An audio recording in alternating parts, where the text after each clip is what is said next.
Why was everyone ignoring her at the briefing table?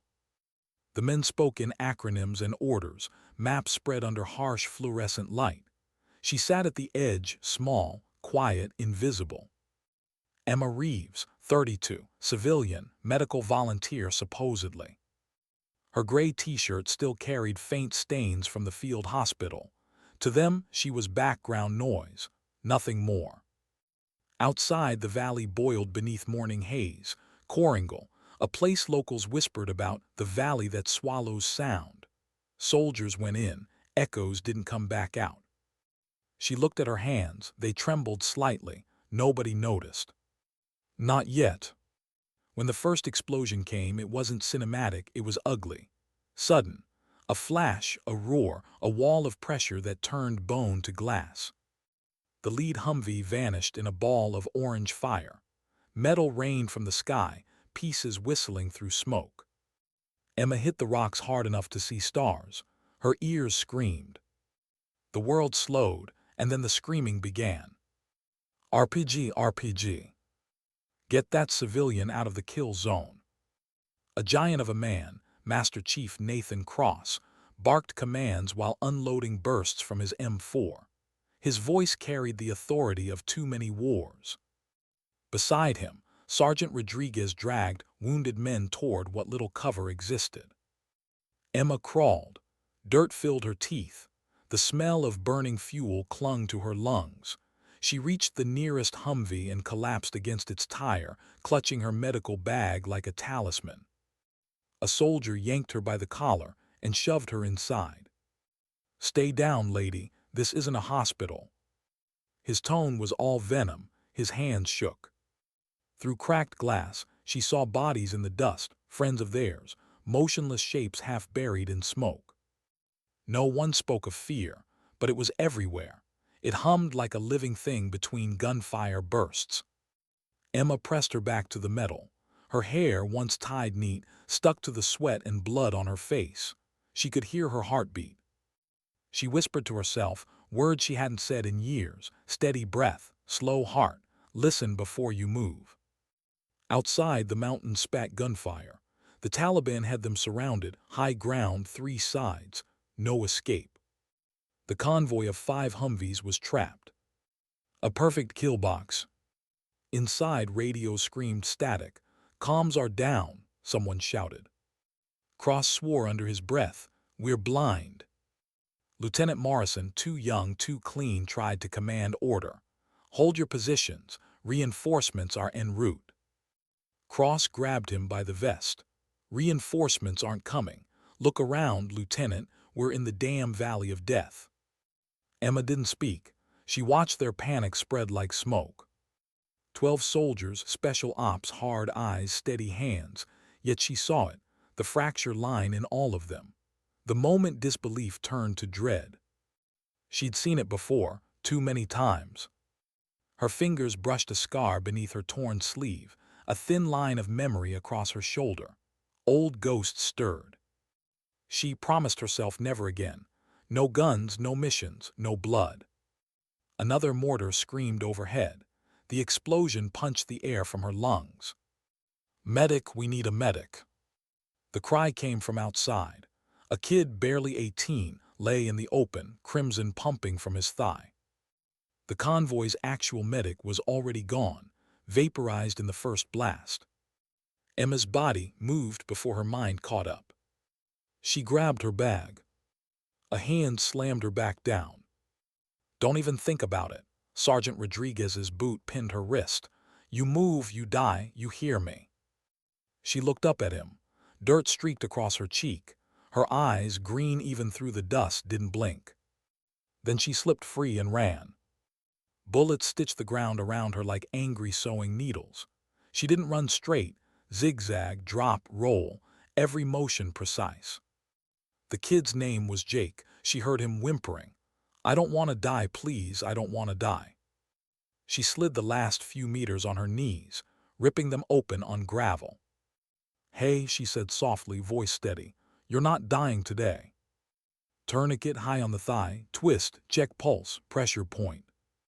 Her movements were automatic, too fast, too practiced for a civilian. Blood flow slowed. She pressed gauze, tightened with surgical precision. Breathe with me, in out good. Rounds cracked overhead. A Taliban rifle barrel glinted from the ridge. She didn't duck. The shot that should have killed her never came. Cross's bullet found the shooter first. Emma didn't look up. She kept working. When Jake was stable enough to move, she hooked her arms under his vest and dragged, legs bent, weight distributed through her core. The technique was textbook. They made it back just before another mortar turned the field where she'd been into a crater. Inside the Humvee, silence met her, not relief, disbelief.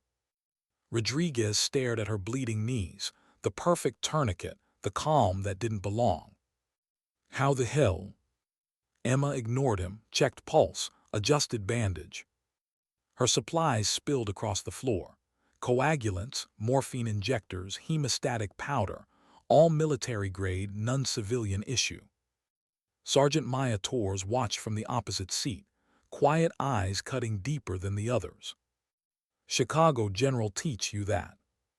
Emma didn't look up. Trauma ward, she said, a lie that slid smooth from practice. Maya didn't believe her, not for a second. Night fell like a heavy blanket. The enemy didn't attack, they waited, a siege. Every flare in the distance painted the rocks in brief daylight.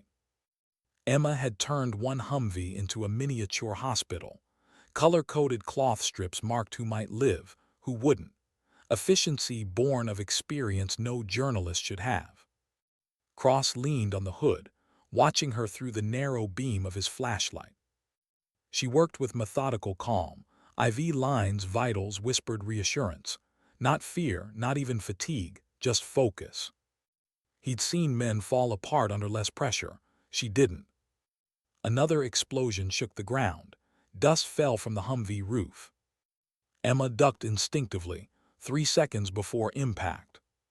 Cross noticed. How'd you know that was coming? She didn't answer right away. Then, the spotter always shows before the shooter. Upper right ridge, same quadrant every time. Pattern repetition. Pattern recognition.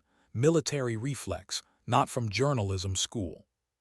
Cross said nothing, but something in him shifted. Hours crawled by. Wounded moaned softly in the dark. Frost bit at exposed skin. Emma sat awake, monitoring heartbeats on a portable device that shouldn't have existed outside a classified medkit.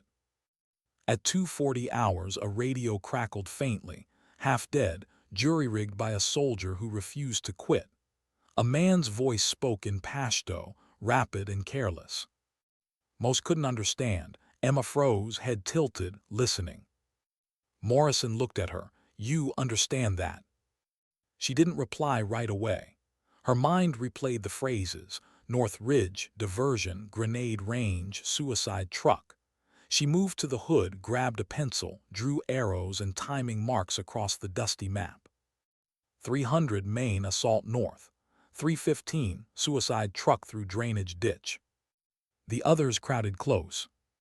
How do you know this? Morrison demanded. I heard them, she said simply. Their commanders broadcasting orders, loudly. Her tone was detached, almost bored. But Cross noticed the tiny tremor in her hand when she wrote, a memory surfacing from somewhere darker.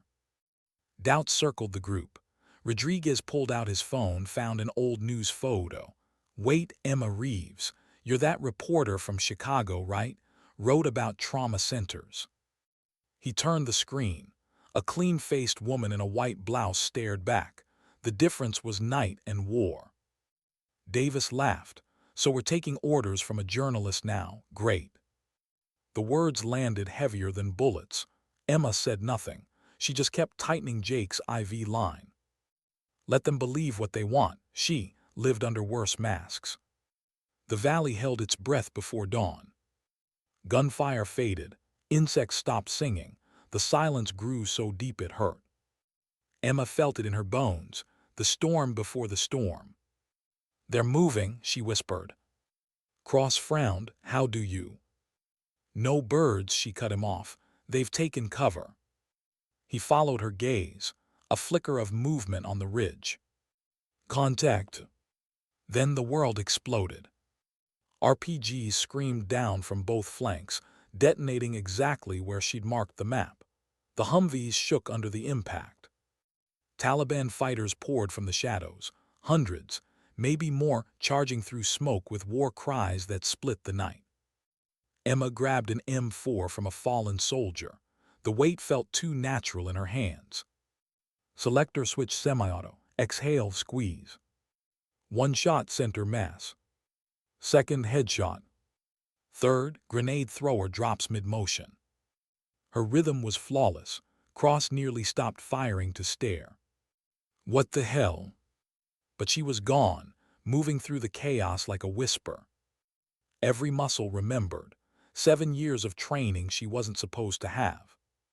A fighter raised an RPG 50 meters away. She hit him before he could aim. Another tried to flank through the same drainage ditch she'd marked. Throat shot, clean, efficient. Magazine, she shouted. Rodriguez handed one without thinking. For the first time, the soldiers stopped seeing a civilian. They saw survival. Minutes blurred into eternity. The attack faltered under their combined fire. The Americans held the line barely. Smoke burned the air, ears rang with the ghost of explosions. And amid it all, Emma kept firing, reloading, healing, moving, like a machine built from pain and precision. Then she saw him, a teenage fighter trembling behind a rock, AK shaking in his small hands. His eyes were wide, terrified. She had a clear shot. She hesitated just long enough. Her bullet hit the rock beside his head instead. The boy dropped his rifle and ran. Maya's voice came soft through the smoke. You let him go. Emma lowered her weapon. He's just a kid, she whispered.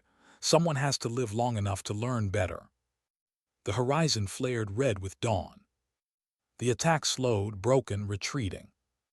Bodies cooled in silence. Survivors staggered through dust and ash. Cross turned toward her, voice hoarse. Who the hell are you? She didn't answer, she couldn't.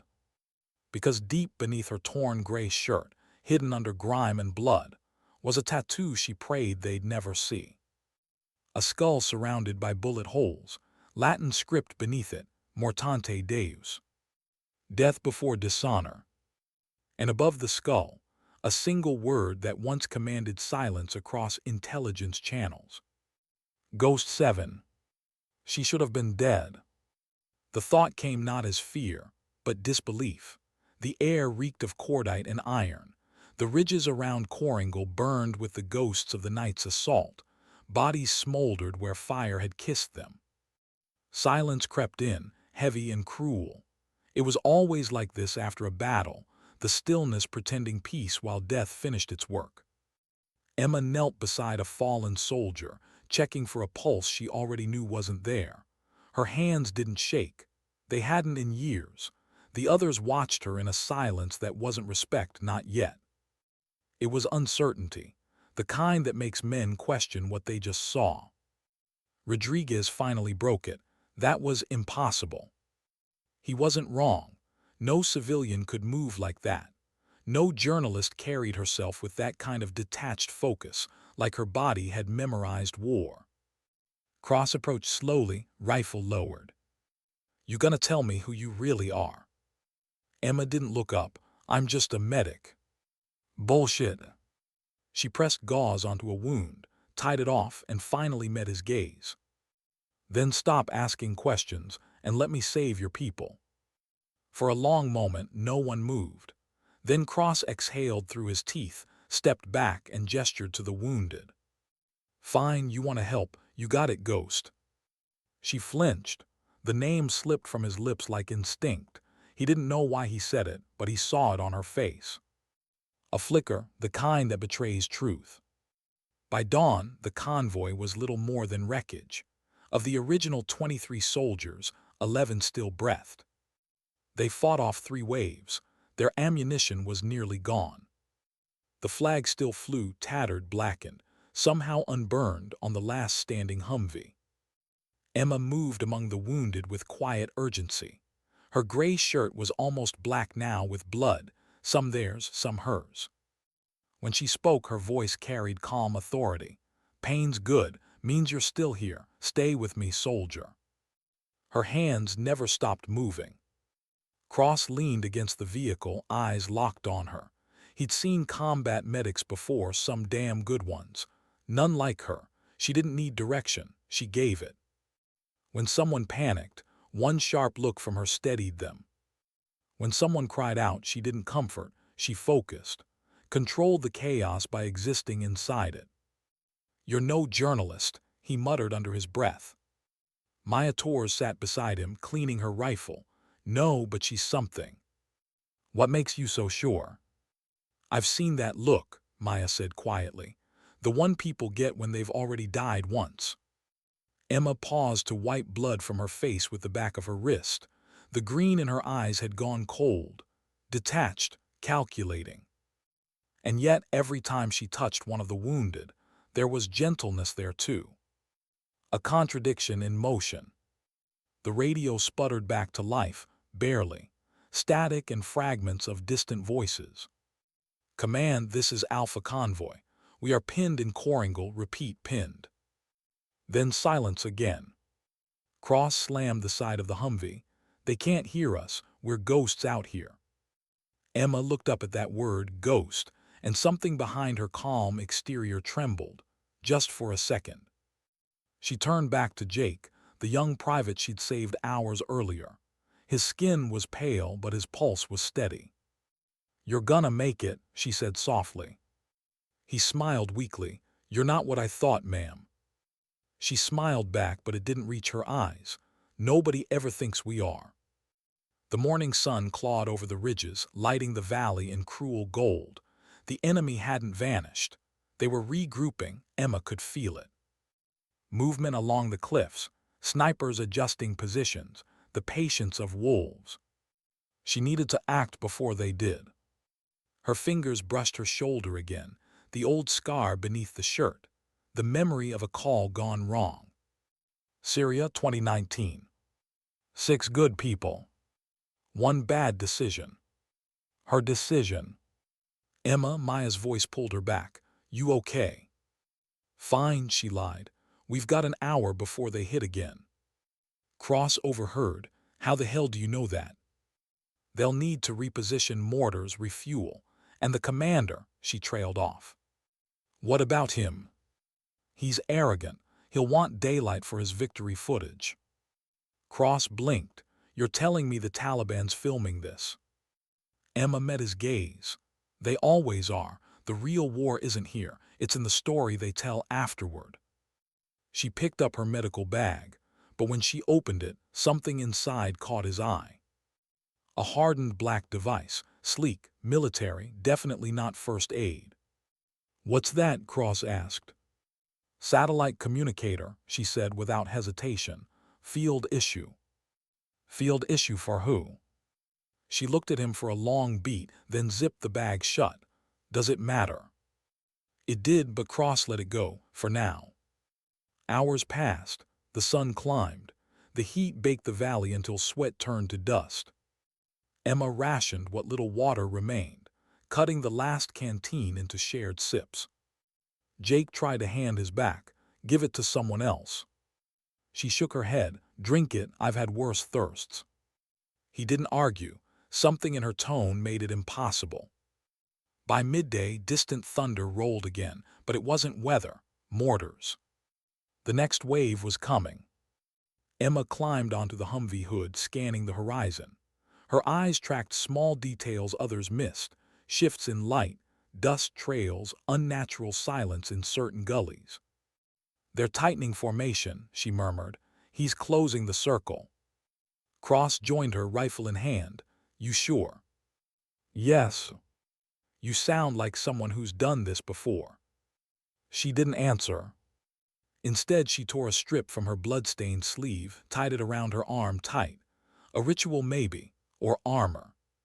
Her lips moved soundlessly, an old mantra no one else would ever hear. Then gunfire. It started small, probing, testing, then heavier. The ridges erupted again. Tracer round stitched through the air like fireflies gone mad. Men shouted positions, ducked behind what cover they had left. Cross barked orders, left flank suppressive fire. Emma crouched beside Jake. Stay low, if I say move, you move. He nodded, trust, blind and instant. Then boom. A mortar hit close. The blast threw her backward. Her shirt tore open across her shoulder. Cross dove toward her. You hit. She shook her head, ears ringing, but his eyes widened, staring at her back. The tattoo. A skull, 7 bullet holes, Latin script curling beneath, Mortante Deus. Death before dishonor. And above it, 2 simple words that hit him like a hammer. Ghost 7. The name whispered in legend among special operations. A myth, they said, a CIA asset who'd vanished in Syria, confirmed KIA. Impossible. But there it was, inked into her skin. Cross stepped back. Jesus Christ. Rodriguez froze mid-reload. No way, she's dead. I read the report. Jake looked between them, confused. Who's Ghost 7? Maya's voice dropped to a whisper. The one they send when the rules stop working. Emma pulled her torn shirt tighter, but it was too late. The silence in the Humvee was deafening. Cross broke it. Tell me this is some kind of joke. It's not, she said quietly, but it doesn't matter now. It matters to me, he snapped. You've been lying since the day you got here. What the hell are you doing in my convoy? Emma's jaw clenched. She could taste copper, finishing something I should have finished 3 years ago. Her voice was calm, but her hands trembled as she loaded another magazine. Outside, the Taliban's assault was regrouping. Machine guns thundered from the ridges. The Humvee shook with impact after impact. But none of the soldiers were looking outward anymore. They were looking at her. Cross's eyes burned with questions. Ghost 7 died in Syria, he said again, as if repetition might change reality. Emma met his stare. That's what I wanted them to believe. For a moment, time stopped. In the distance, a mortar screamed down too close. Everyone ducked. Dust filled the air. Emma used the moment to move, grabbing ammo, refilling magazines, sliding an unfamiliar sidearm from her bag. It wasn't standard issue. Suppressed. Custom grip, worn from years of use. Who are you working for? Cross demanded. Same flag you are, she said. Different shadows. Rodriguez muttered, this is insane, she's CIA. Maya's voice hardened. Not CIA, said SOG. The others looked at her. Special Activities Division, Special Operations Group, she clarified. They don't exist, officially. The realization rippled through them. The medic, the journalist, the woman they'd ignored. She'd been the most dangerous person in the valley the entire time. Cross looked like he'd swallowed gravel. You were running an op in our convoy. Emma nodded once. I was tracking something. Hassan's network. He's got 20 kilos of enriched uranium. Rodriguez blinked. You mean? Enough for 5 dirty bombs, she finished, heading for American cities. The silence that followed felt heavier than any explosion. Jake swallowed hard. You've been chasing him all this time. 3 years, she said. I had him cornered here, this valley, but you weren't supposed to be here. Cross's voice rose. We were rerouted by command.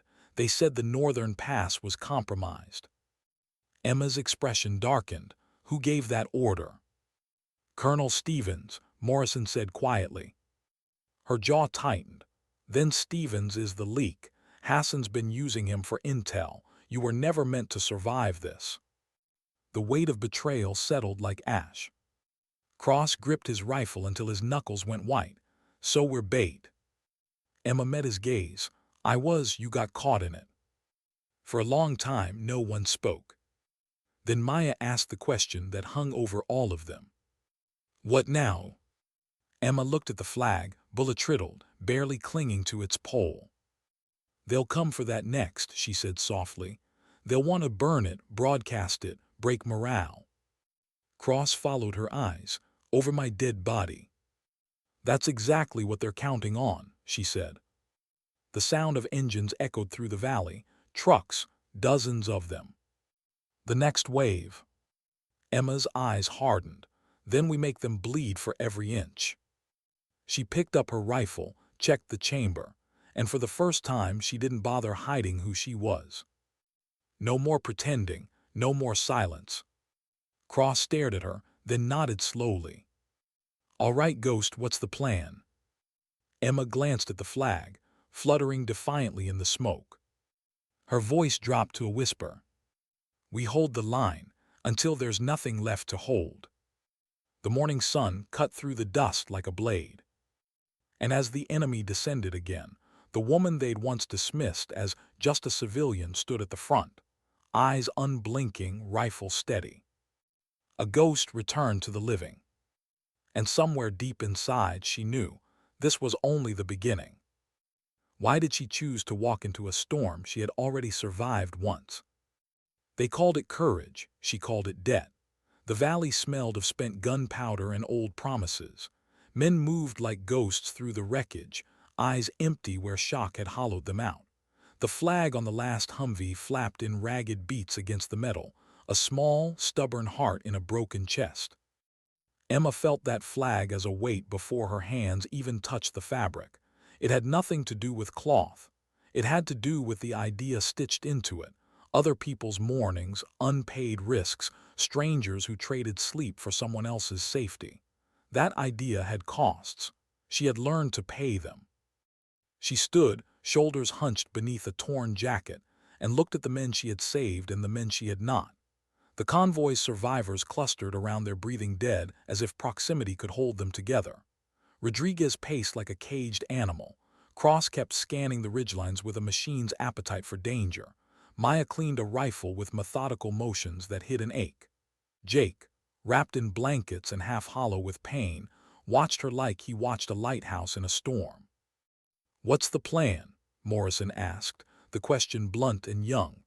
It was the kind of question a commander asks when he knows the answer will cost something high. Emma folded the map back into its creases, ignoring how her hands trembled. "We buy time. We hold here and force Hassan's men to reveal their plan. We keep the flag where it belongs, and I go after Hassan's command post." Her voice was small. It carried. "You go alone," Rodriguez spat. The anger was a facade over fear. "You can't run off into Taliban caves by yourself. He stopped. The words were useless. "I don't want your bullets wasted on my choices," she said. "You're the ones who have to live with what happens next. Let me make the wrong call again so you don't have to." There was a hurt underneath his bravado, the sense that someone had lied to them. It pricked at her in the softest places. She'd hidden everything to keep the war from looking back at her. She wondered sometimes if keeping people safe required keeping truths in the dark. The thought felt like a small betrayal every time she put it into practice. Cross listened, jaw tight, and then said the only sensible thing he could. "What do you need?" A pause, a plan formed like a slow wound.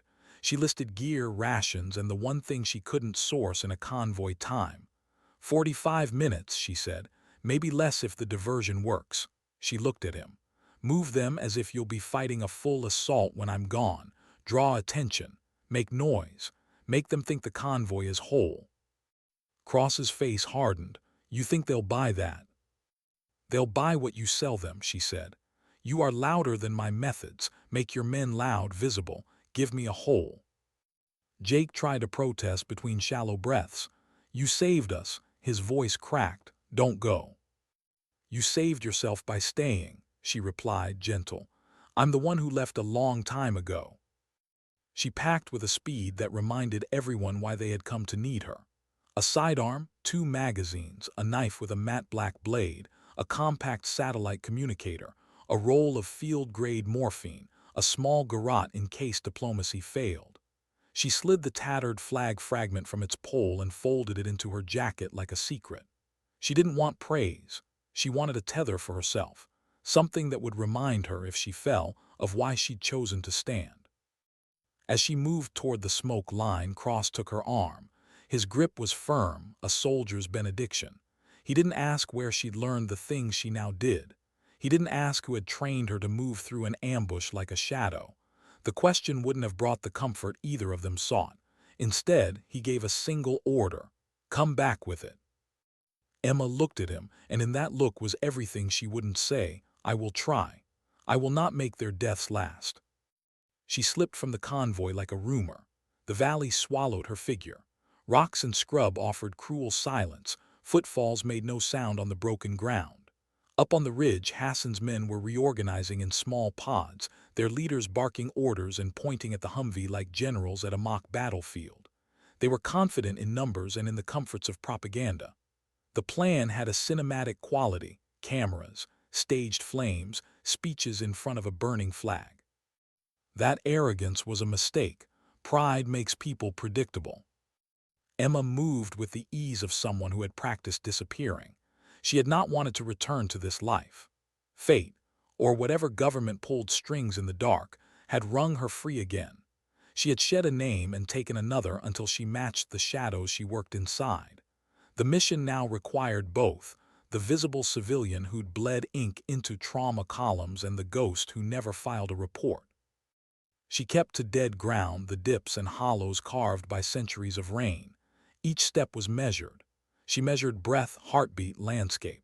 Her fingers brushed stones, leaves, anything that could betray her to a camera or an informant. She thought about Hassan, younger than she'd expected, hungry for spectacle, certain that a captured flag would prove something to men he wanted to corral. It's easier to be cruel when the world will applaud you for it. She found a machine gun position less than 200 meters from the caves. 2 men, a tripod, and a sweep of open sight that covered her approach. She circled, as silent as the shadow of a cloud.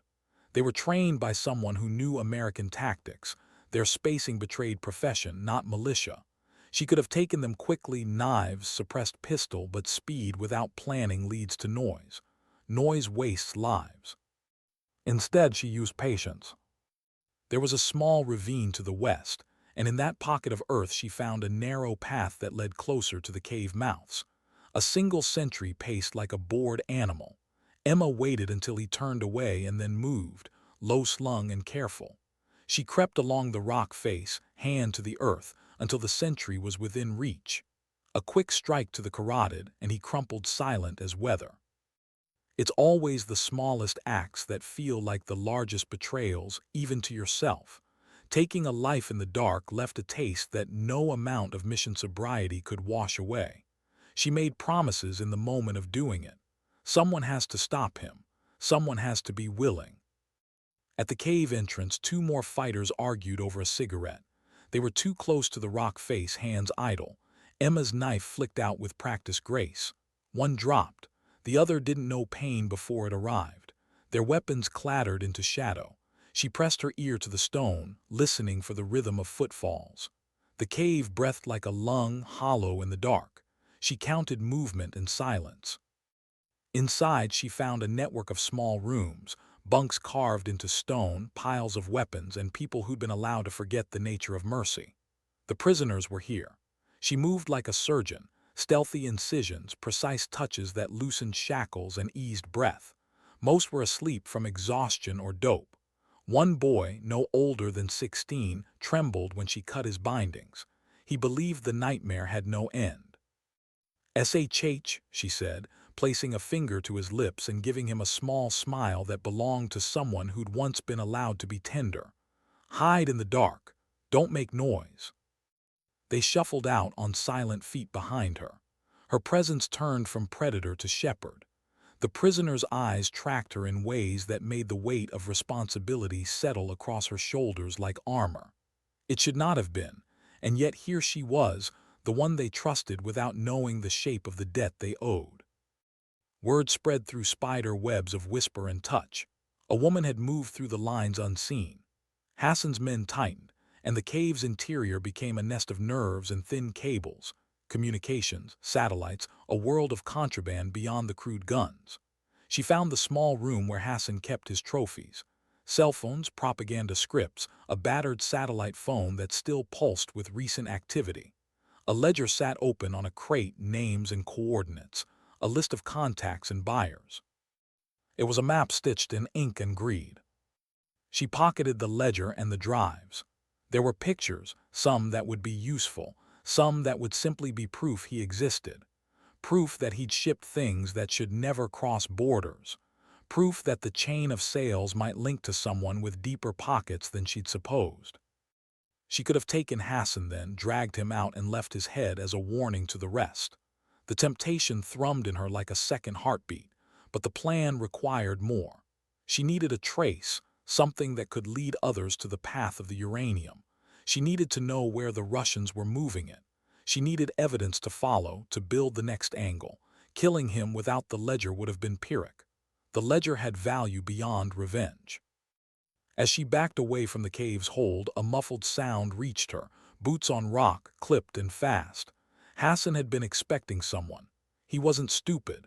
His men had cameras trained at the cave's mouth now, two lenses blinking like hungry eyes. She walked into a snare dressed as a victory. The first gunfire came like a striking wasp, sudden and bright. The man behind the camera yelped and fell. Shadows twisted. She moved, fluid, pulling a suppressed pistol and dropping two shooters before the defenders realized there was an intruder who could not be pinned down. The cave erupted into a scene of brutal, close-quarters chaos. She fought like a woman keeping score, each movement calculated, each breath a ledger of cost.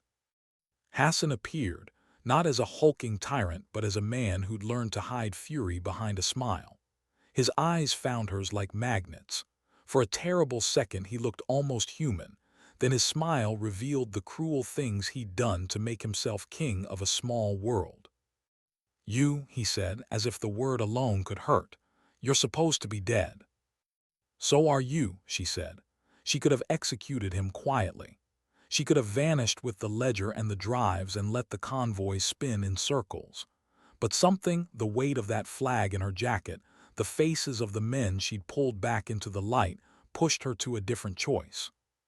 "Show me where the uranium is," she demanded. His laugh was a dry thing. "Uranium is no longer interesting. It's money in the hands of men who don't need to make a spectacle. The Russians took it 3 hours ago and are gone." She felt the world move under her.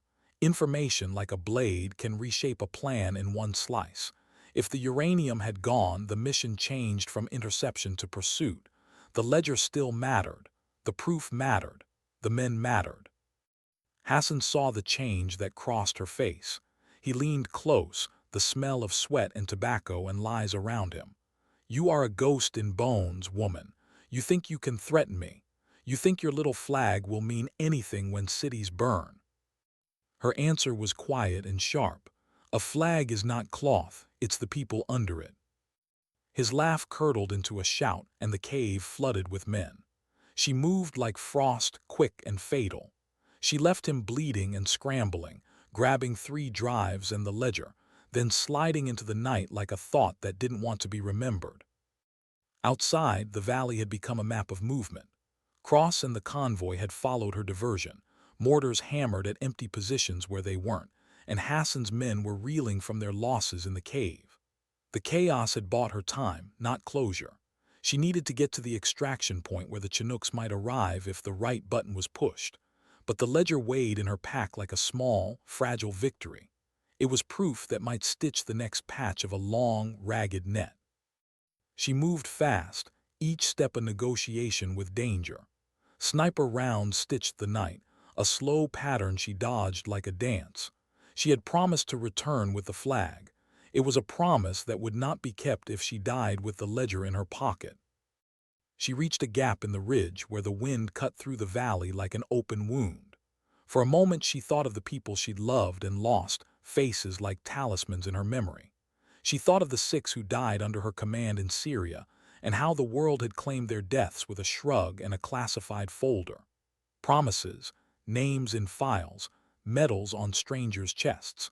She had spent the last 3 years trying to make right a calculus that had no solution. A single thought rose clear as a bell. Sometimes the only way to pay the debt is to keep going. She slid down into the shadow of the convoy, and a silhouette separated from the darkness to meet her. Cross's face was streaked with dust, his eyes older by a decade in a single night. "You got it," he whispered. She unzipped her jacket and handed him the ledger and 3 drives. "Someone else will follow this trail," she said. "It's not the uranium, but it's the map." He took them like they were fragile offerings. Then he looked at the flag fragment tucked in her jacket and shook his head. "You didn't have to do all this alone." She offered him a small, tired smile. "I did." He regarded her in a silence full of questions that no words could answer. "What happens now?" She shouldered the weight that was always waiting with a life like hers. "We go home and pretend this was a different war. You tell your souls they did something today. I'll go find the people who took what belonged to everyone." She felt tired to the marrow, but she also felt something else, a small warmth that was not just adrenaline. It was the knowledge that a ledger had been stolen from the darkness and that 12 men might breathe long enough to see another morning. They moved back toward the Humvee, the convoy's ragged orchestra of survivors. In the distance, the ridges glowed like an ember pit where power tries to be reborn. Cross dropped the ledger into a satchel and tightened the straps.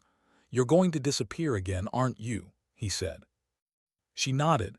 She had rehearsed this reply in 1,000 hotel rooms in 1,000 languages. "They'll write a story about us and call you heroes. They'll file reports. They'll put a flag in a case and forget how many stitches it took to make it whole." Cross met her eyes. "Sometimes ghosts show up for the living," he said. She let the words sink in and put them away like a scarce jewel. "Sometimes," she said, "and sometimes dignity doesn't speak, it simply acts." They moved through the dust toward the Humvee, toward the living and the dead, toward a world that would not know the true cost of the day. She carried nothing but a flag fragment and a ledger, threadbare proof that a small woman had walked through fire and taken something back for everyone. This was not an ending, it was a stitch, and she had more mending left to do. How long can one carry silence before it starts to echo? 2 days after the firefight, the valley was nothing but a scar. The smoke had thinned, leaving behind the sweet metal taste of spent blood and cordite. Emma sat on a crate near the Humvee, bandaged shoulder stiff beneath the dawn's chill. The flag, washed, torn, half-burned, lay folded on her knees. It was heavier now. Cloth shouldn't have weight like that. Cross moved through the wreckage counting bodies, writing names that no one would ever pronounce correctly in the reports. The living carried stretchers, whispered numbers, avoided looking at the sky. It was easier not to notice the buzz of flies around what used to be men. Emma didn't move, she just watched the horizon. A sound behind her, boots on gravel. "Convoy from base is 20 minutes out," Maya said. Emma nodded. "Good. They'll ask questions." "They always do." Maya hesitated, then sat beside her. The 2 women stared at the folded flag for a long time. "When you disappeared last night," Maya said quietly, "Cross thought you were dead, I didn't." "Why?" "You don't move like someone who's afraid of dying." Emma gave a faint smile. "I am, that's the difference. Fear keeps the aim steady." Maya considered that, and the ledger. "Cross has it. He'll hand it over to command." "You trust command?" Emma's eyes flicked up, cold and knowing. "No, that's why I made copies." A rotor's thump echoed through the valley before the wind carried it away. Extraction birds. The noise made everyone stand a little straighter. Survival sounds like helicopters. Cross approached, dusty clipboard in hand, jaw set in something halfway between relief and resentment. "Colonel Stevens is inbound with the retrieval team," he said. Emma's head tilted slightly. "Stevens himself?" "Yeah, wants to debrief on site." His words. Her eyes narrowed. "That's fast." "Too fast." "Fast enough to make me nervous." He frowned, reading something in her expression that twisted his gut. You think he's dirty. I think Hassan had an inside line, and the man who rerouted your convoy just volunteered to land in the middle of a mess he created. Either he's here to control the story or to erase it. The thought settled between them like a shadow. When the choppers arrived, dust rose in spirals. Stevens stepped out first, immaculate in a uniform that didn't belong in dirt. Sunglasses mirrored the wreckage back at itself. Two aides followed, carrying tablets and the scent of headquarters. Captain Cross, Stevens said, all crisp professionalism. Outstanding containment under impossible conditions. His eyes slid to Emma. And you must be the journalist. Emma didn't answer. She just met his gaze and watched for the flicker, the half-second of recognition that betrays a lie. It came. Barely. Stephen smiled too smoothly. I read your reports back in Kandahar. Didn't realize you were attached to this unit. Cross opened his mouth, but Emma spoke first. Temporary embed. Wrong place, wrong time. Lucky for them, Stephen said. He gestured toward the flag folded in her lap. That survived. Emma held it out slow. It did. He took it delicately, like a man touching evidence rather than honor. We'll see its return to division headquarters. Symbolic victories matter. Emma's fingers lingered on the cloth. It belongs with the men who held it. For a heartbeat, the colonel's mask slipped. Of course. He passed the flag to an aide without looking. The debrief started in a tent that still smelled of burned fuel. Stevens asked his questions in the polished tone of bureaucracy. Casualty numbers, chain of events, estimated enemy strength. Each word built a wall around the truth. Cross answered as best he could, omitting only the parts that might get people killed later. When the questions turned to Emma, she sat silent until Stevens finally addressed her directly. Miss Reeves, describe your role during the engagement. She met his mirrored eyes. I patched wounds, I radioed for help, I stayed alive. That's it. Isn't that enough? The colonel smiled, but it didn't reach his eyes. Some of the men report you carried military-grade communications gear. Care to explain? I borrowed what was available. From whom? From the dead, she said softly. The air in the tent thickened. Cross shifted, ready to intervene, but Stevens only scribbled notes, pretending the jab hadn't landed. Finally, he closed his folder. That will be all. You'll be transferred to base for medical and then released to civilian authorities. Understood, she said. But she knew what civilian authorities meant. Containment, silence, disappearing in a file again. That night, long after the helicopters ferried the wounded away, Emma sat alone by the wrecked Humvee. The stars above were cold and indifferent. Her shoulder throbbed under the bandage, but the real ache was somewhere deeper. She thought about Hassan bleeding in the cave, the boy she'd freed, the ledger now locked inside Stephen's satchel. Proof traded for silence. She heard footsteps cross. He carried 2 tin mugs, both steaming. Stole coffee from the flight crew, he said. She accepted one. That's a crime. So is leaving without saying goodbye. They drank in quiet. Somewhere in the distance, jackals laughed like drunks. You think Stevens will bury it? He asked. He'll try. And you'll stop him. Emma didn't answer. She just stared into the coffee, watching the ripples settle. You ever wonder why people like me keep doing this? Because someone has to. She smiled sadly. Maybe, or maybe because we don't know what else to be when the noise stops. He looked at her for a long time. You don't have to carry it alone. I do, she said. That's the deal. The next morning, the base hummed with the machinery of bureaucracy. Reporters hadn't yet learned of the skirmish. Soldiers moved like ghosts who didn't know whether to be proud or guilty. Emma's escort brought her to a briefing room, a white space too clean for truth. Stevens waited with 2 intelligence officers she didn't recognize. He began pleasantly. Miss Reeves, you'll be flown out tonight, but before that, a few signatures. The folder slid across the table. She didn't touch it, and if I don't sign, then your past stays classified, your future too. For a moment, no one breathed. She reached into her jacket pocket and laid a small data card on the table. Before you decide what to erase, you should know I made copies of everything. The ledger, the drives, the communications from your office to Hassan's intermediaries. Stephen's expression didn't change, but his pulse did. She saw it in the vein at his neck. You're bluffing, he said. Maybe, maybe not. But if anything happens to me, those files go public. Silence stretched. Finally, he exhaled through his teeth. You're out of your depth. She leaned forward. You think I survived 3 years in the dark by swimming in shallow water? The younger officer looked nervous. Stephen snapped the folder shut.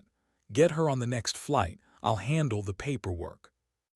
Outside, Cross waited by the transport jeep. You okay? Define okay. He almost smiled. Alive.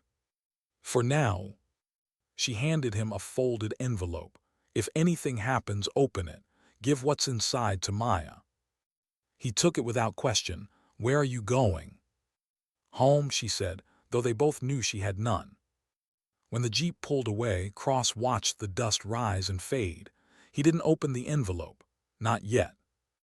The plane lifted off at dusk, slicing through orange light. Emma sat near the window, watching the valley recede into memory. Each mile put distance between her and the wreckage, but not between her and the guilt.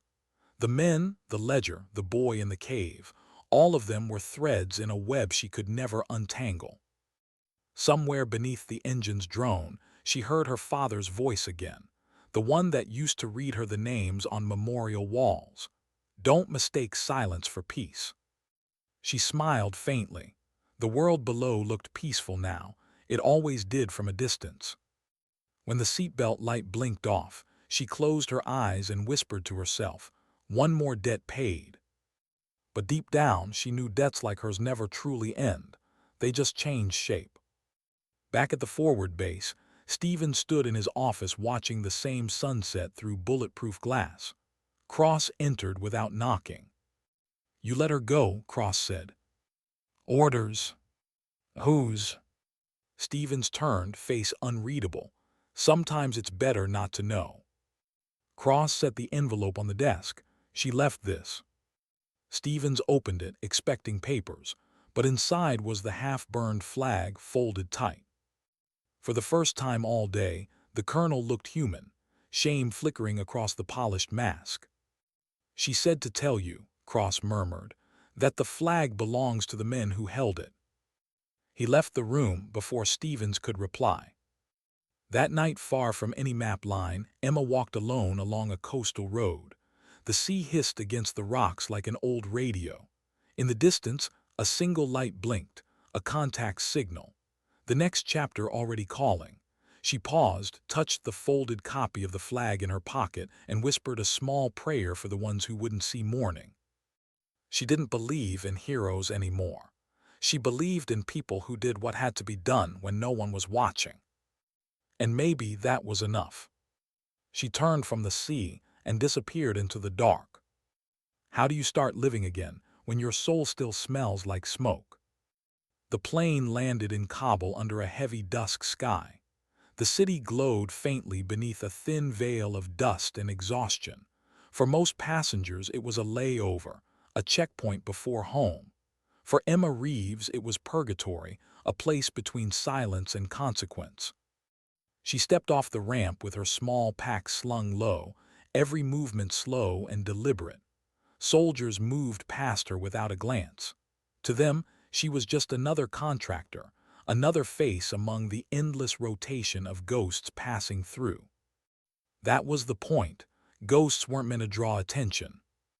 She made her way through the terminal's maze of temporary walls and security checkpoints, then stopped at a coffee stand where an old Afghan man smiled with tired kindness. Travel far? He asked. Too far, she replied. He handed her a small cup, the aroma sharp and earthy. Then you rest now. Rest? The word meant different things to different people. To Emma, it meant brief pauses between storms. She sat by a window overlooking the tarmac. The sky was bruised purple, clouds hanging low like unspoken questions. In the reflection, she barely recognized the woman staring back, dirt-smeared, hollow-eyed, wearing fatigue without a uniform. She survived the valley, brought back the flag, exposed a traitor in the chain of command. And yet, the quiet felt heavier than the gunfire. Her phone buzzed once, a secure signal, short range, no number. She knew who it was before she answered. Reeves, the voice on the line said, rough, familiar. Director Hale, she greeted, toneless. You made quite a mess. You sent me into one. A pause, then a low chuckle, fair. Hale's voice had that calm intelligence tone, the kind that sounded like sympathy but meant surveillance. Stevens is being handled. You don't need to worry about that. I never worry, she said. I plan. That's exactly why I'm calling. We intercepted chatter. Hassan's network wasn't acting alone. The ledger you recovered mentioned shipments routed through Turkey. That route's gone cold. Meaning someone cleaned it up. Or buried it deeper. Either way, we need confirmation. Find someone else, she said. I'm done. Emma, Hale said softly. You know better than that. You don't get to be done. She hung up without answering. Outside, the hum of the airport rolled like static. The city lights blinked one by one, indifferent to the moral fatigue of the people beneath them. Emma sipped her coffee, let the bitterness anchor her, then rose and started walking again.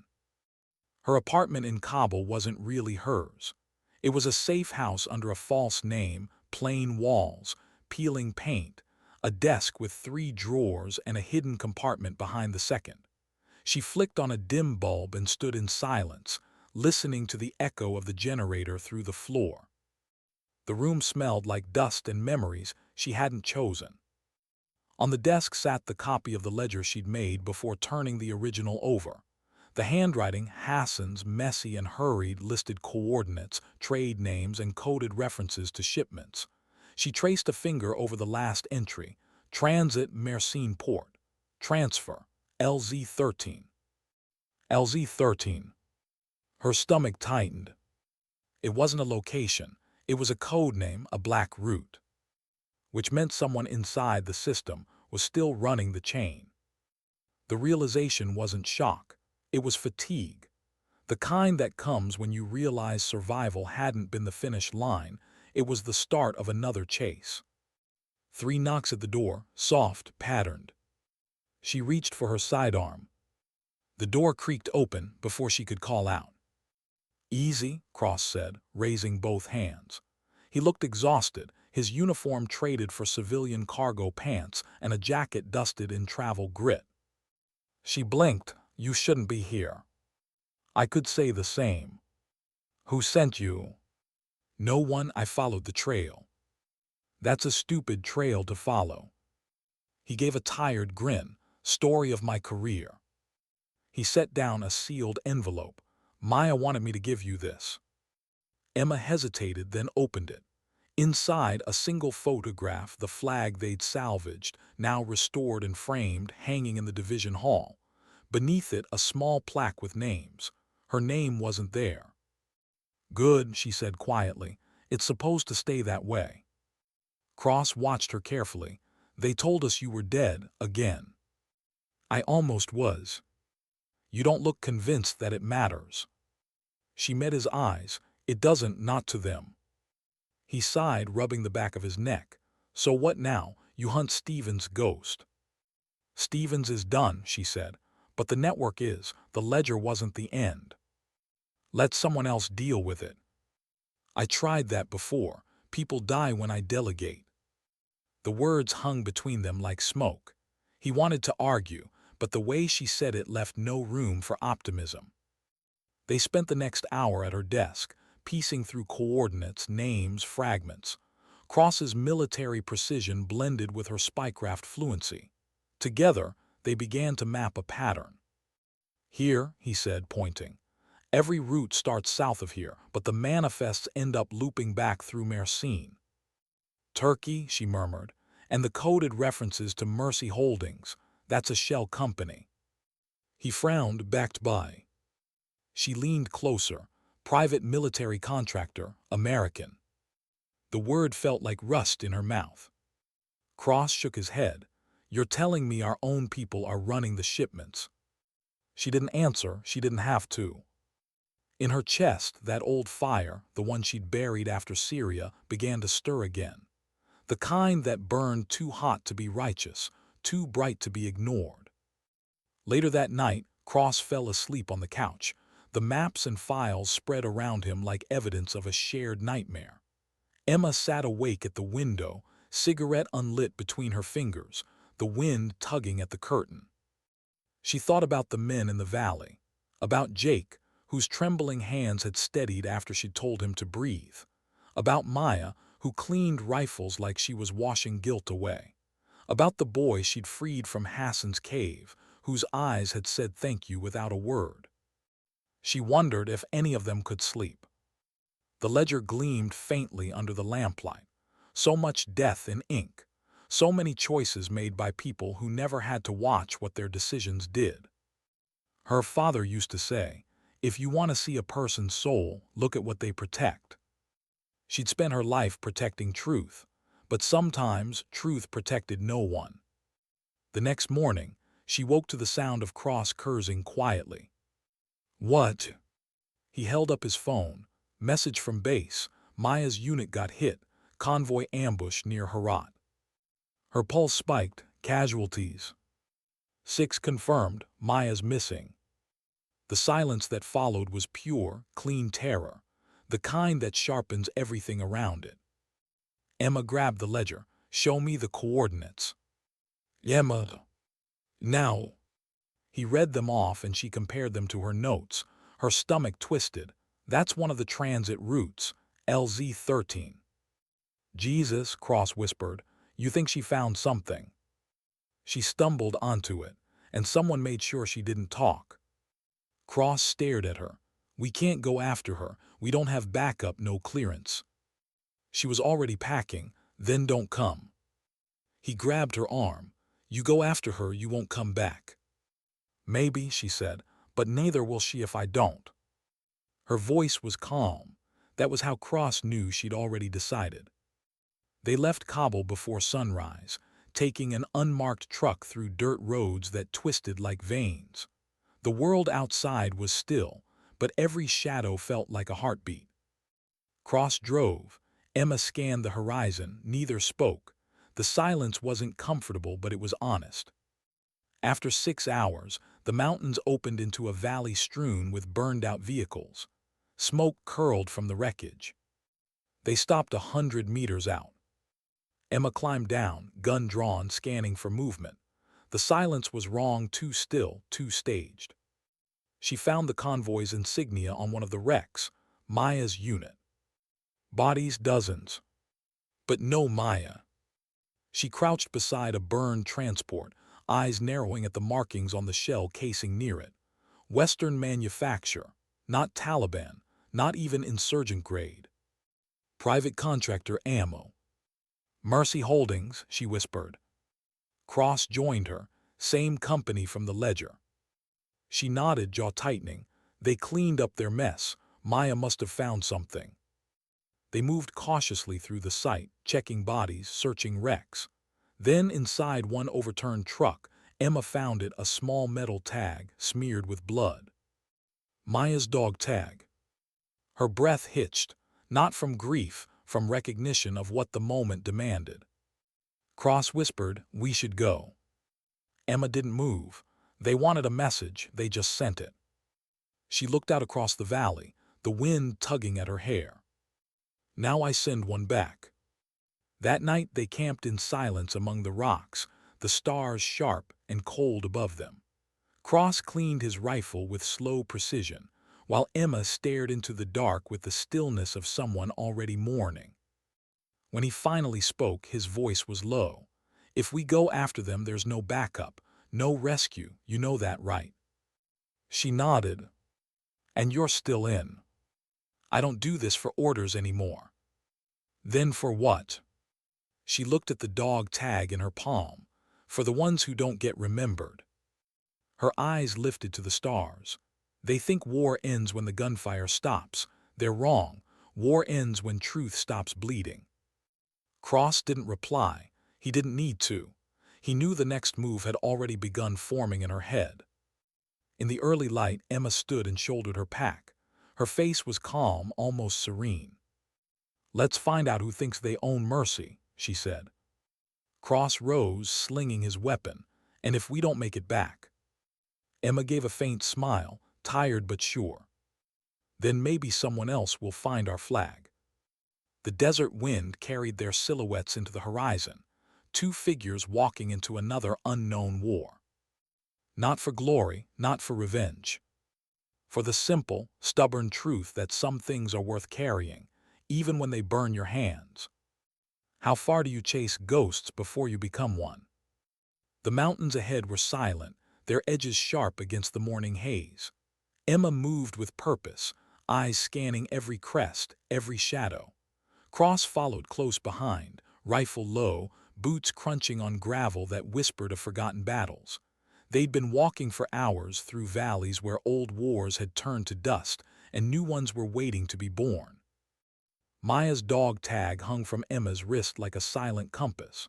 The sun caught on its surface each time she moved, a brief flash of memory that refused to fade. "Still think she's alive?" Cross asked quietly. Emma didn't look back. Hope isn't a strategy. But it's the only one we've got. They climbed until the road turned to rubble. From the ridge they could see a compound below, angular buildings, a perimeter fence, white trucks parked in perfect symmetry. Not a village. Too clean, too organized. "Mercy Holdings," Emma whispered, "or whatever name they're hiding under today." Cross raised his binoculars. "I count at least 20 guards, Western gear, no insignia." "Contractors," she said, "paid ghosts. Looks more like a logistics site than a base." "Then we start with the logistics." She crouched, pulling a folded satellite image from her pack. "That building, north corner near the fuel tanks, it's underground, probably their comms center." Cross nodded. "You think that's where they're holding her?" "I think that's where they keep what's left of the truth." He glanced sideways. "You sound like you've done this before." Her lips twitched faintly. "I have." They waited until dark. The compound lit up in sharp rectangles, searchlights moving across the yard like blades. Emma moved through the shadows, her steps measured, breath steady. Cross followed, the silence between them taut but trusting. The moon was thin, mercifully dim. They reached the perimeter fence. She cut through the wire with a small pair of shears, each snip echoing louder than it should. Then a pause, listening. The wind answered. They slipped inside.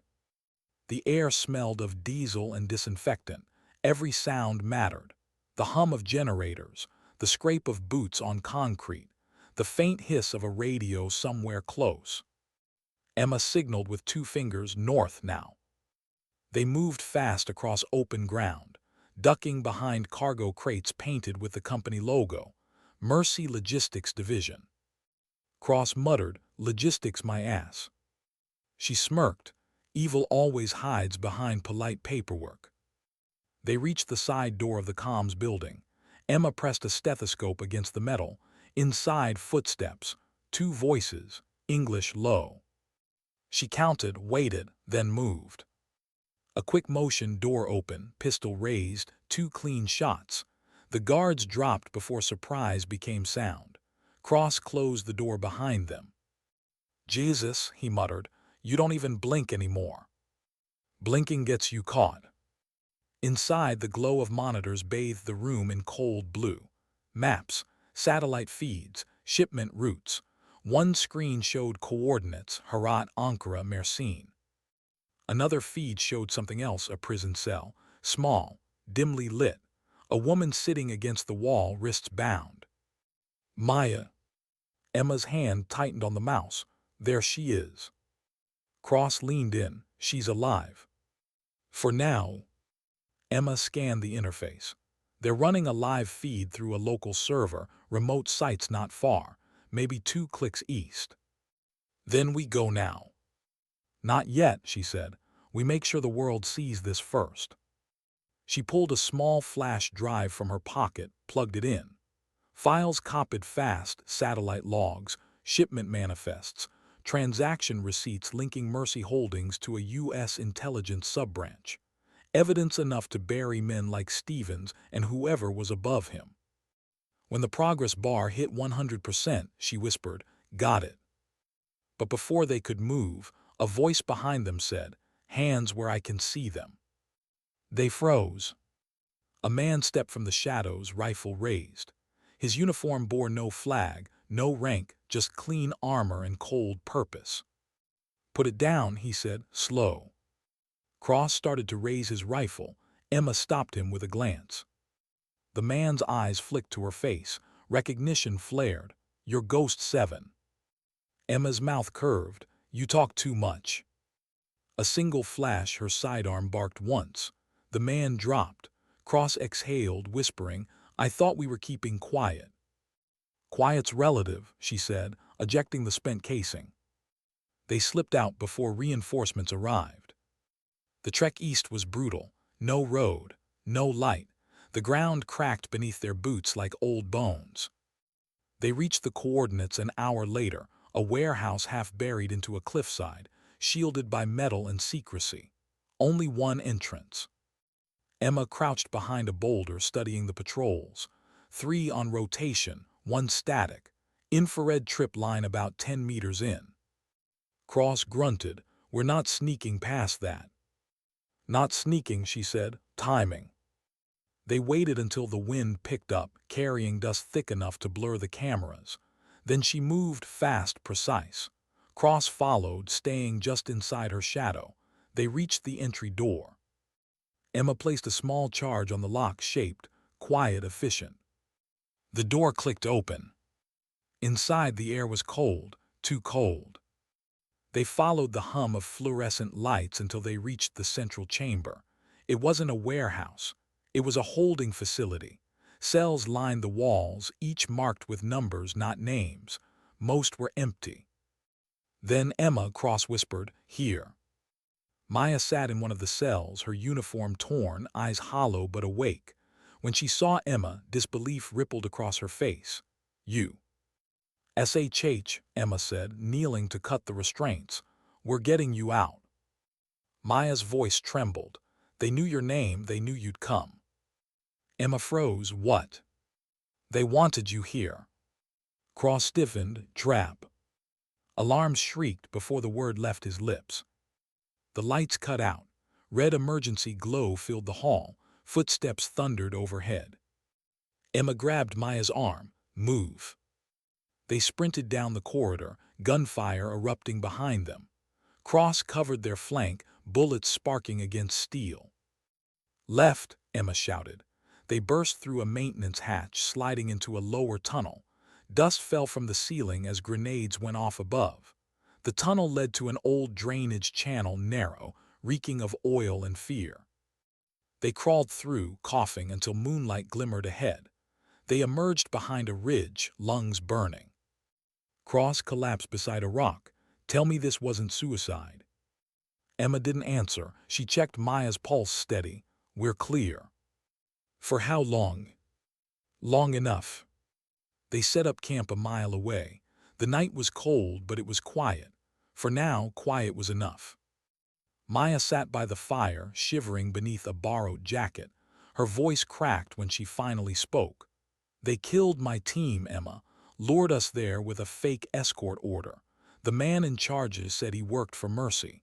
Said they were protecting something bigger than any of us." Emma stared into the flames. "They always say that, makes the killing sound noble." Cross looked between them. "So what now? We've got evidence, we've got a witness, and we've got 3 nations who will pretend we don't exist." Emma reached into her pack, pulling out the flash drive. "We send it all out, not to one source, to all of them. Let the truth drown them." "That's suicide," he said. "No," she replied quietly, "that's freedom." Maya looked at her, eyes wide. "You'll burn your own name." Emma smiled faintly. "It's already ash." She stood, watching the horizon turn from black to the faintest shade of blue. "Once this goes out, they'll come for us, all of us, but they'll never bury it again." Cross shook his head, half in disbelief. "You're still fighting a war no one believes exists." She looked at him. "Then maybe it's time they start believing." At dawn, Emma powered up the satellite communicator. She encoded the files, split them into fragments, sent them to networks, journalists, dead drops, even an old embassy contact who owed her a life. Each transfer took seconds that felt like years. When the last file uploaded, she turned the device off and tossed it into the fire. Plastic hissed. Circuits popped. "Now what?" Maya asked. "Now we disappear," Emma said. But before she could finish the sentence, a single shot cracked through the morning air. The communicator exploded in the flames, not from her doing. "Sniper!" Cross shouted, dragging Maya behind cover. Emma dove for her rifle. Another shot, dirt kicked up inches from her face. They were pinned, outnumbered, outflanked. Cross cursed, "They found us fast." Emma's eyes narrowed. No, they were already here. Through the scope's reflection, she saw movement, 4 figures approaching from the ridge. Black armor, no insignia, efficient. Mercy's hunters. She exhaled slowly, chambered around, and whispered, "We hold the line." The first wave hit fast. Emma's rifle barked once, twice, 3 times, each shot deliberate. Cross shifted positions, laying suppressive fire. Maya, weak but steady, grabbed a sidearm and took cover by the rocks. They fought like ghosts fighting to stay real. Dust and smoke filled the air. A bullet grazed Emma's arm. Another shattered the rock behind Cross. Still they held. Finally silence. Cross panted, sweat cutting trails through the dirt on his face. That all of them? Emma listened, then shook her head. No. A slow clap echoed from the ridge. A tall figure stepped forward, black coat, clean rifle, calm smile. "Ghost 7, he said, voice deep, deliberate. "You never learn when to stop." Emma's blood froze. She knew that voice. "Stevens." He smirked. "You didn't really think I'd stay buried, did you? You embarrassed the wrong people." Cross raised his weapon, but Stevens waved a finger. "Ah, you shoot me, 10 more take my place. But if you come quietly, maybe the girl lives." Maya gasped as a laser dot traced her chest. Emma stepped forward slowly, lowering her rifle. "Let her go." Stevens smiled. "You always were the sentimental one." He turned slightly, and that was his mistake. Cross fired once. Stevens fell. The echo rolled across the valley. Emma stood frozen, breath trembling. Cross lowered his rifle. He would have killed her. "I know," she whispered. "I just wanted him to see what honor looked like one last time." By sunrise, the ridge was silent again. Stevens lay still. The rest had fled or fallen. Emma knelt beside his body, searching his pockets. A phone, a drive, coordinates. The war wasn't over, it had just changed addresses. She looked at Cross and Maya, both exhausted, both alive. "Let's go," she said softly. "There's still work to do." They began walking west, the dawn rising behind them, 3 silhouettes carrying truth through the wreckage of lies. And as the wind carried the scent of spent smoke and iron, Emma whispered to herself, "Sometimes survival isn't the victory. Sometimes it's just the permission to keep fighting. What happens after the gunfire stops, but your heart does?" The morning after Stevens fell, the valley was still. Too still. The kind of quiet that doesn't bring peace, only the memory of violence. Emma walked among the bodies like a ghost, revisiting her own funeral. The air smelled of ash and gun oil. The rising sun bled gold over the ridge, touching the fallen with indifferent light. She didn't speak, neither did Cross or Maya. Some silences are holy, others are haunted. This one was both. Cross finally broke it. We should move. Reinforcements will come looking for him. Emma didn't look up. They won't find much worth reporting. You don't know that. I know men like Stevens. When they die, their bosses pretend they never existed. She crouched, stripping Stevens' body of anything useful: maps, IDs, the encrypted drive she'd found earlier. His blood had dried dark against his collar. Mercy Holdings will collapse soon, she murmured. But the men funding it won't. They'll just change the name, the logo, the uniforms. Maya shivered, pulling her jacket tighter. Then what was the point of all this? Emma looked at her, not coldly, but with the kind of sadness that comes from knowing too much. The point, she said softly, is that the truth doesn't vanish just because it's buried once. They left the ridge behind before noon, hiking through dry gullies that ran like veins across the land. The heat was merciless, the wind sharp. Maya moved slower now, exhaustion catching her body like a snare. Cross helped her when he could. Emma led the way, steady, silent, unreadable. By dusk, they reached a small village, little more than mud walls and rusted tin. Children watched from doorways as they passed, wide-eyed and cautious. Emma raised an open hand, showing no weapons. The locals recognized the gesture, weary travelers, not conquerors. An old man emerged, leaning on a stick.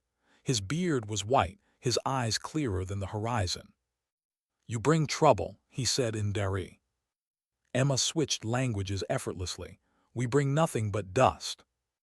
He studied her face for a moment, then nodded toward a barn. "Rest, but no soldiers." "No soldiers," she promised. Inside, the barn smelled of hay and old oil. They spread what little supplies they had left. Cross lit a small lantern.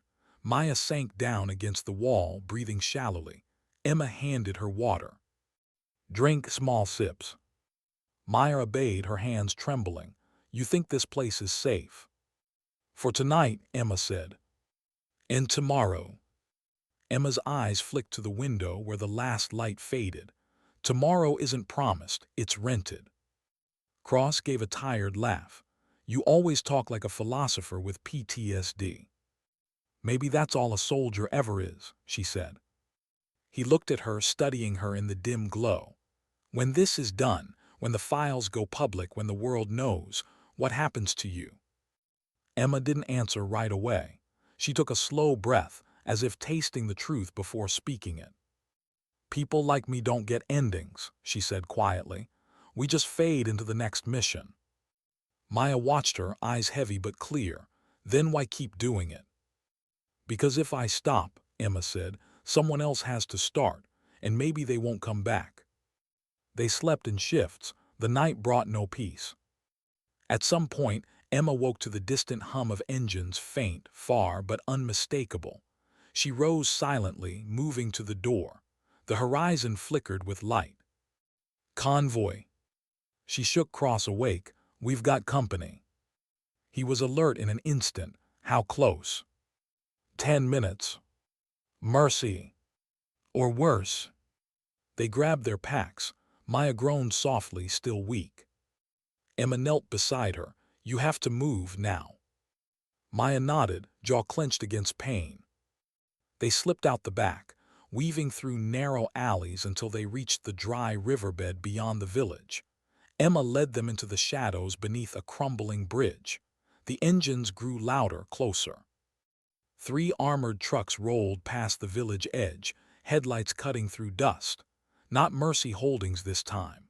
The insignia on the lead vehicle was different, foreign, corporate, unmarked. Cross muttered, "Who the hell are they?" Emma watched carefully. Contractors of contractors, cleaners. Stevens' death triggered an alert. They're here to sanitize. Sanitize what? Us. When the convoy stopped, men poured out, scanning, sweeping, professional. No wasted movements. They weren't looking for rebels. They were looking for witnesses. Emma held her breath, eyes tracking every silhouette. One of the men lifted a radio. "Target signatures last seen near Sector 6. Search every building." She whispered, "We move now, quietly." Cross helped Maya to her feet. They crept through the riverbed, using the noise of engines as cover. The village above began to stir, dogs barking, doors slamming, shouts in the dark. Then gunfire. The sound shattered the night like a curse.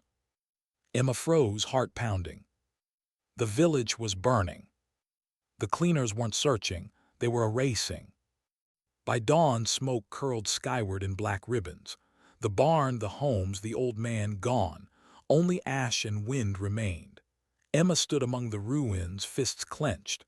Cross stared at her, disbelief twisting his face. "They wiped them out, civilians, because we stopped for one night." She nodded slowly. "That's how they write their stories, blood for silence." Maya's voice was thin. "We should have left sooner." Emma turned, eyes hard. "No, they did this, not us, remember that." She looked toward the road where the convoy had disappeared. "They think they can burn the truth away. Fine. Then we make it too big to kill." Cross frowned. "Meaning what?" "Meaning," she said, "we stop hiding." They reached a communications outpost 2 days later, abandoned, half buried by sandstorms. Emma moved through the wreckage until she found what she needed: an old relay dish, still half functional, and a power cell humming faintly beneath the dust. Cross looked around. "This thing still works." "It will," she said, kneeling beside it. "Everything broken can work again if you know which part still remembers its purpose." Maya smiled weakly. "You sound like my mother." "Was she a mechanic?" "A nurse." Emma nodded. "Then she was both." She wired the relay manually, fingers quick despite the cold.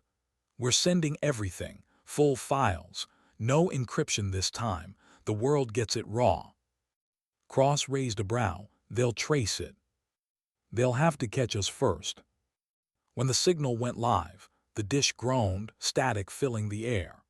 Emma uploaded the data, the video of Maya's imprisonment, Stephen's confession fragments, the evidence linking Mercy Holdings to the uranium trade.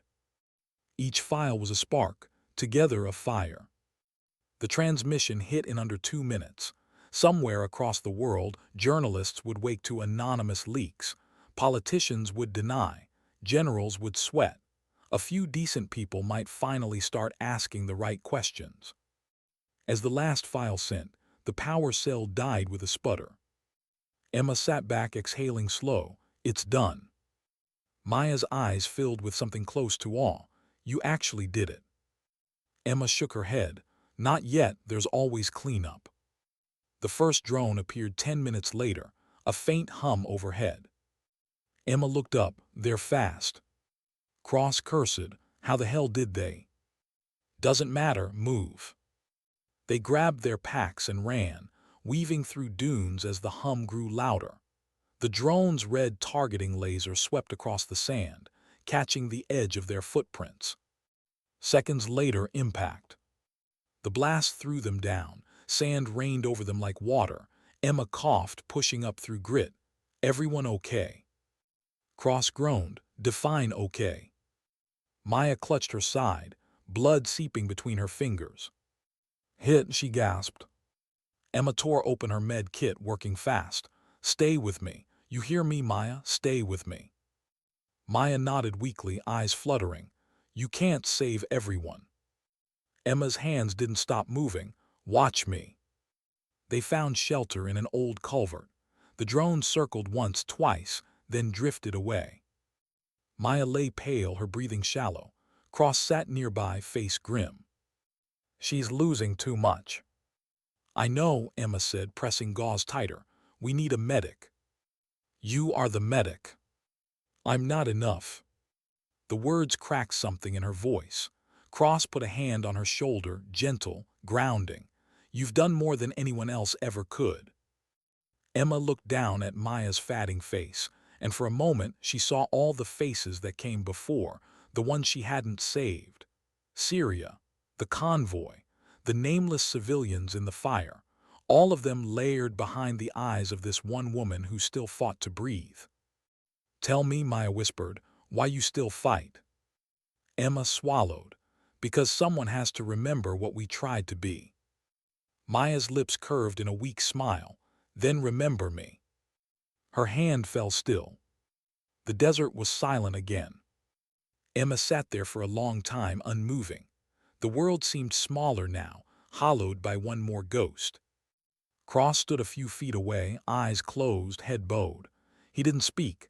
There was nothing left to say. When Emma finally rose, her face was unreadable. She took Maya's dog tag, added it to the one from the convoy, and tied both to her wrist. Cross watched her, voice raw. What now? Now, she said, we finish it. He frowned. You already sent the files. She shook her head. There's still one more name, the one who funded Stevens, the one Hale wouldn't say. Cross blinked. You think Hale? She nodded. He's been cleaning house, using me as his mop. Her voice was calm, but her eyes had gone cold. The kind of cold that only comes from betrayal you should have expected but hoped you wouldn't. They set out again that night, walking toward the border where the mountains met the sea. Somewhere out there, Emma knew, was the man who started all of this, the man who thought she was just another disposable operator. But she wasn't disposable. She was the reckoning. The stars above flickered like signals, guiding her path.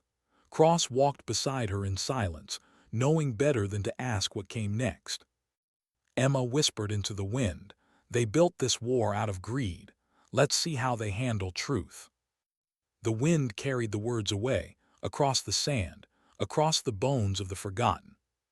How do you end a war that never wanted to end? 3 days after the desert bled quiet again, Emma and Cross reached the coast. The sea stretched before them, gray, endless, restless. It smelled of rust and old secrets. The wind carried salt through torn clothes and unhealed wounds. Every step toward the water felt like walking out of history.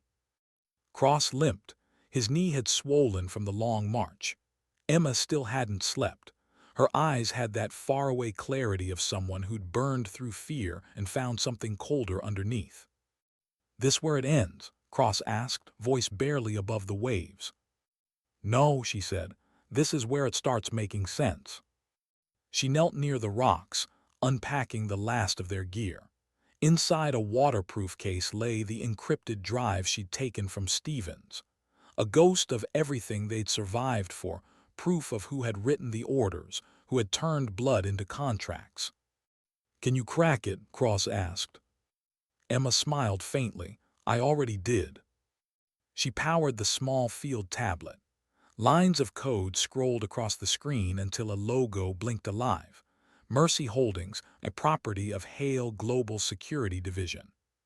Cross inhaled sharply. Hale, Director Hale. Yeah, she said.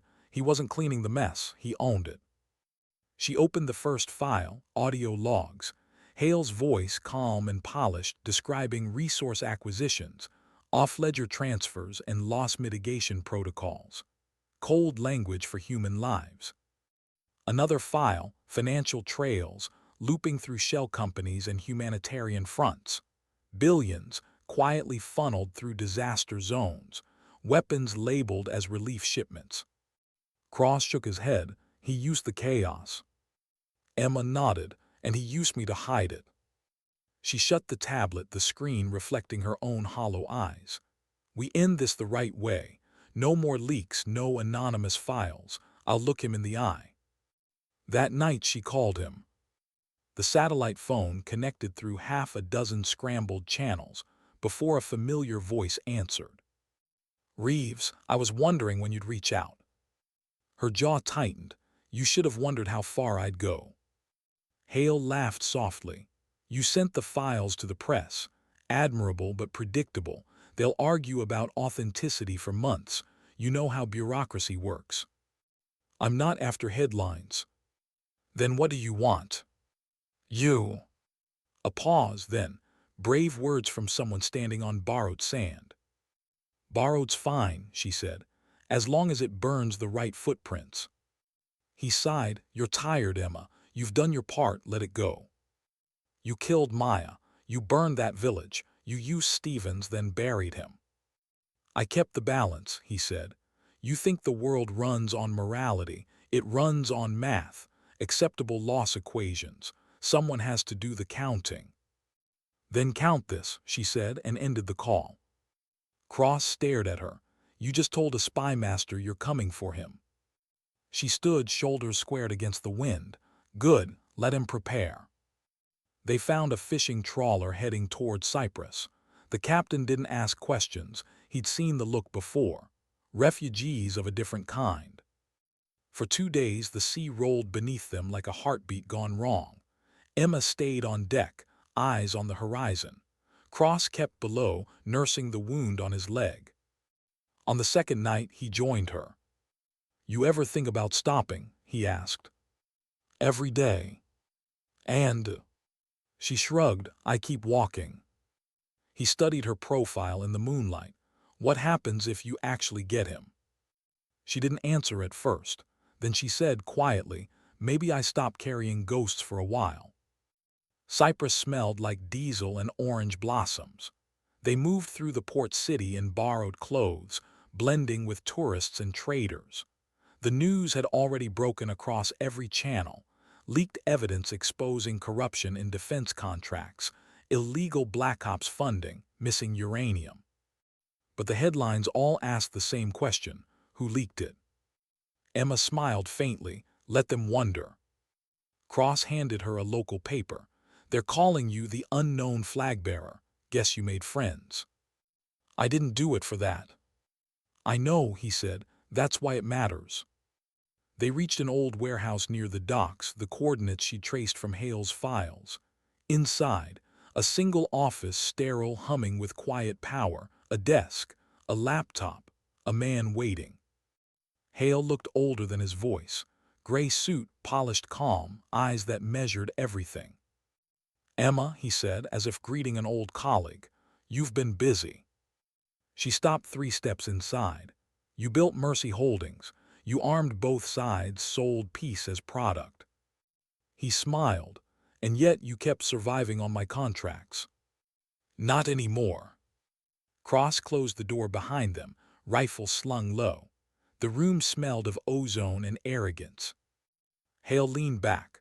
You think you can kill me and walk away. You'll only prove my point, that violence is the only language anyone respects. Emma stepped closer. Then let's speak yours. She tossed the drive onto his desk. Everything you've done is out there. Your accounts, your buyers, your signature. I made sure the files were authenticated before you could discredit them. He lifted the drive, twirling it between his fingers. You're bluffing. You said that once before, she reminded him. He watched her a moment, then laughed softly. Do you know what will happen? They'll replace me. You'll take down one man and another will stand where I stood. The system doesn't break, it regenerates. Then I'll keep breaking it, she said. Until what's left. Until people stop pretending it's invisible. He leaned forward. You can't save the world, Emma. You can only survive it. She met his gaze. Maybe survival isn't the goal. He reached for the gun under his desk. Her shot was faster. The report was small, final. The bullet shattered the glass behind him, and the sea wind rushed in, scattering his papers across the room like white birds fleeing. Cross exhaled. You just shot a director of intelligence. Emma holstered her weapon. No, I ended a mistake. She pulled a lighter from her pocket, flicked it once, and dropped it onto the papers soaked in blood. Fire spread across the desk, climbing the walls in waves of orange. The heat painted her face gold. Let's go, she said. They left before the building fully caught. Sirens began somewhere far away. By the time the authorities arrived, the warehouse was an inferno. No bodies, no proof, only smoke and rumor. At the pier, Cross stopped her. What now? She looked east toward the dawn. There's always another war. And you'll keep walking into them. She smiled faintly. Maybe this time I'll choose which ones. He nodded slowly. If you ever need backup. I'll call a ghost, she said, and clasped his hand once before turning away. Weeks passed. News spread of mass resignations in defense ministries, closed hearings, secret trials. No one said her name. No one had to. The world simply adjusted its stories to make sense of what she'd done. Truth, when it surfaces, never asks permission. Somewhere along the Mediterranean coast, a small boat drifted at sunset. Emma sat at the stern, bare-armed, wind in her hair, watching the horizon bleed into light. In her jacket pocket rested the folded flag she'd carried since the valley, worn, stitched, stubborn. She unfolded it once more, letting the sea breeze catch its edges. The fabric rippled, alive again. She whispered, "You made it home." She thought of everyone who hadn't. Jake, who believed in her. Maya, who died believing truth was worth dying for. Cross, who'd chosen to stay and rebuild what was left. All of them pieces of the same story. Ordinary souls who did extraordinary things because someone had to. She closed her eyes. For the first time in years, the silence felt clean, not empty, clean. Her voice, barely audible, drifted across the water. "I was never a hero. I just refused to look away." The flag fluttered once, like a heartbeat. Far away, in a newsroom half a world removed, a young journalist clicked on an anonymous upload titled Ghost 7 Files, Unredacted. Inside were records, testimonies, coordinates, and one final note. To whoever finds this, the cost of truth is never measured in numbers. It's measured in names. Carry one with you. Make it mean something. The journalist stared at the words, then looked up at a camera crew preparing a live broadcast. Outside, the world moved on, loud, messy, distracted. Inside, for one moment, it listened. At sea, the sky dimmed to violet. Emma lit a small fire in a metal bowl and watched it flicker. One by one, she dropped dog tags into the flames. Jake, Maya's, hers. The metal hissed, cooled, sank into ash. She whispered, "Rest now. I'll carry it from here." The tide rolled in, soft and endless. The wind tugged at her hair, gentle this time, as if the world was finally exhaling. She reached into her pack, pulled out a small transmitter and switched it on a beacon, not of distress but of closure. Somewhere overhead, a satellite blinked to life. Somewhere else, an encrypted signal registered one word. Complete. The stars rose over the horizon like witnesses. And for the first time since the war began, Emma Reeves allowed herself to smile, not the sharp smile of defiance, but the quiet one of a woman who had finally laid her ghosts down. The camera of the world would never see her again. But her story had already taken root where it mattered, in the conscience of those who'd listened. Because she had proved something simple, something eternal.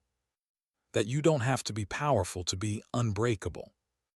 That truth once carried cannot be killed. And that sometimes, the smallest woman in the loudest war can change the course of all of it. Just by refusing to drop the flag.